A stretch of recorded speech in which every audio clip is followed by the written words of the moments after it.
بسم الله الرحمن الرحيم. رجعت لكم تاني فيديو جديد.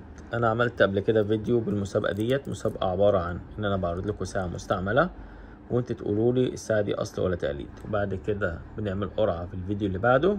وطبعا ببقى عامل المسابقه، مثلا ببقى عامل الجايزه، عرض الجايزه. مثلا المره دي هعملها جايزه بالساعه الرولكس ديت. اللي هيكسب هيدفع مصاريف الشحن فقط حسب طبعا محافظته. يعني محافظات الوادي 95 تقريبا، ومحافظة الصعيد 120. تمام. هتتحمل بس مصاريف الشحن، لكن الساعة عليا أنا. المرة دي هعرض لكم الساعة ديت وتقولوا لي في التعليقات أصلي ولا تقليد، وأصلي ليه وتقليد ليه. جايز تبقى هي تقليد بس مغيرة في حاجات أصلي، وجايز تبقى أصلي بس مغيرة في حاجات تقليد. أنا عايز إجابة وافية. تمام، عشان لما نعمل القرعة تبقى على ناس فاهمة صح ومستفادة صح من فيديوهاتي، ويبقى الكمية اللي معمولة، الناس اللي معمول عليها قرعة الكمية بتاعتها قليلة. تمام. اللهم صل على النبي. دي أول حاجة. بص لكذا حاجة. ده منظر الظرف الخارجي. تمام.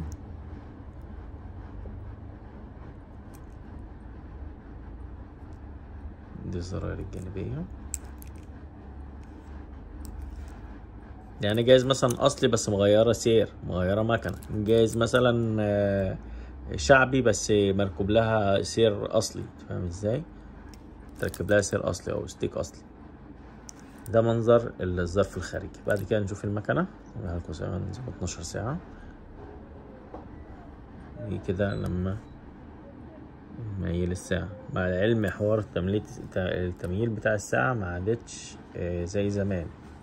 يعني بقى في مكان طالع. الله يخليكم. الله يخلينا تعالى يا رب.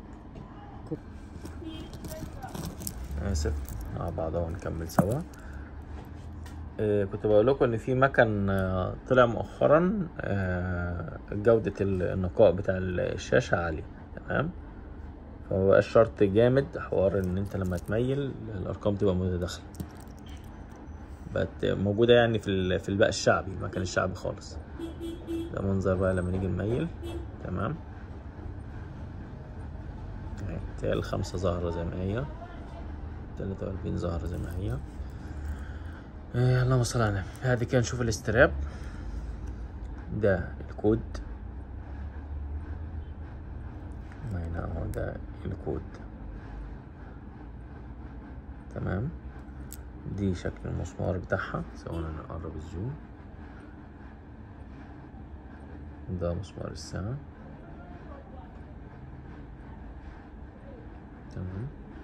ودي الكتابة اللي في القصعة الايه الخلفية، ودي الكتابة اللي على القفل بتاعها.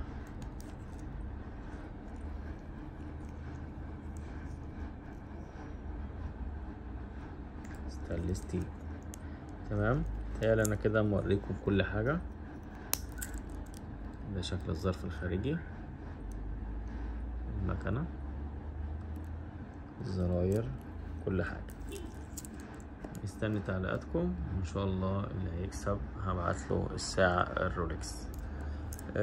طبعا في ناس قال الفيديو اللي فات كذا حد، يعني مش حد واحد، قال لي ما تخلي المسابقة على ساعة كاسيو اصلي. والله يا جماعة هي الموضوع بيبقى صعب بالنسبة لي، يعني من ناحيتين. ناحية ان هي كاسيو الاصلي شحة شوية، انا بجيبها بالعافية. يعني لسه انا شاحن واحدة من يومين، برضه هبقى انزل لكم فيديو في ايديها. يعني لسه بقى لما اللي يستلم الساعة. اخر قطعة كانت عندي الواد الجديد. السلام عليكم. سلام ورحمة الله وبركاته.